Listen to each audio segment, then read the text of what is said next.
Well, no other NHL team can say that their puck fell from outer space. Toronto seem to outdo themselves every single season. Make the playoffs, and I'll be impressed as well.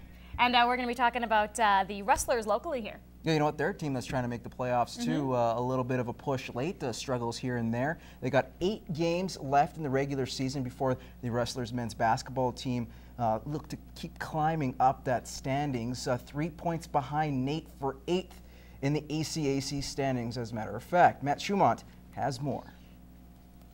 On Friday, the Rustlers took an 11-point lead into the 4th quarter. While on their way to winning their 5th game of the season, Augustana dropped 29 points, storming back to win by 2. However, Lakeland was able to bounce back the next night to earn a split.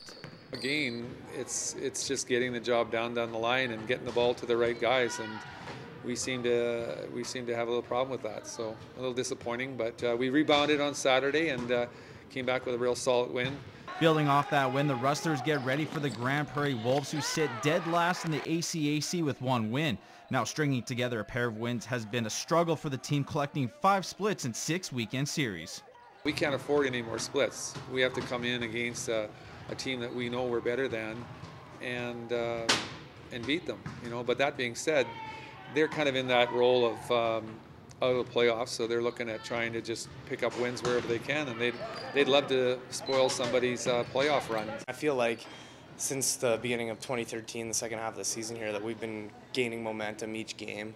And I mean, it's just the little things we need to focus on, like Friday of this past weekend, getting into those tight situation games and staying smart at the end. And I mean, we're going to focus on that this week quite a bit in practice. Sitting in 12th place in the standings, the Rustlers have a great opportunity to climb the ranks with a pair of home games against the Lonely Wolves. But home court hasn't been an advantage for the team coming into this weekend's tilt with a 2-4 record.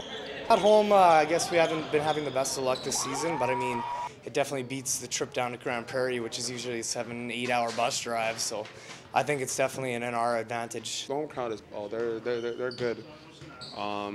They give us a lot of confidence, cheering and everything. They give us a little boost when we need it. So we thank them for that, and we just want to go out there and get the 2 W's. Tip-off for Friday's game is set for 8 o'clock. Matt Schumont, Newcap Sports. Definitely big 4 points there for those guys. Let's move on to the Lloydminster Bobcats. They look to salvage their 3-game mini-series with the Sherwood Park Crusaders after dropping the first 2 contests, putting more pressure and more distance between them and the final playoff berth. Now sitting 14 points behind the Crew with 14 games remaining in the season, the Cats are staying optimistic, hoping to win tonight, and that will spark a little momentum. Battle, and then we made some early climbs. I think we got ahead of ourselves, and then we've been slapped back to reality. So we stepped in the cage with a dog that was ready for a fight, and we weren't. And you know, now we can do one of 2 things. We can, you know, go lick our wounds and feel sorry for ourselves and make excuses, or we can find a way to get better and show up. We got to show up. We got to compete. We got to stick to the game plan. 60 turnovers at the blue line in 2 games isn't going to win hockey games. So it'll be up to the boys. Hard practice today, so we'll see what happens. That one is 7:30 at the Civic. The Bonneville Pontiacs, meanwhile, also in action tonight in their first of back-to-back road games against the Grand Prairie Storm. Last week, we asked the Bobcats who they thought they would take home the Stanley Cup. And on this week's Beyond the Boards, Matt Schumont finds out what some of the Cats try to play like when they're on the ice. All right, Ray, the first weekend of the NHL is finally wrapped up, so I finally get to ask you the question. When you're out there playing, is there a certain NHL player that you like to, emulate, try to be like? You're about a billion feet tall, so Zdeno Chara must be in the back of the mind. Yeah, absolutely. Big guy, kind of like me. Not very good looking, kind of like me, and try to play his role out there.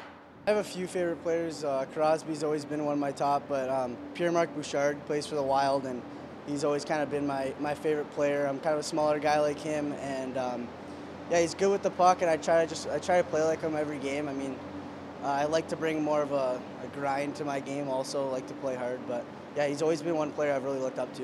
All right, now, like you said, you're one of the smaller players out there, so obviously speed is a big key factor in your game plan, so obviously, just like Pierre-Marc Bouchard, you got a lot of that as well. Yeah, I mean, that's kind of been one thing I've always had on my side, and you know, if you're not the smallest guy, it really helps to have some speed. So when you see someone that's about like 4 feet, 5 feet tall, and you see him on the corner, you know, do you want to try to let up a little, know that you're going to nail him, or do you just want to crush him right through the boards every time? Depends how I feel that day, I think. Sometimes I just want to kill him. Sometimes I want to give him a little bit of break, but can't really at this level, or else I'll find myself on the pine.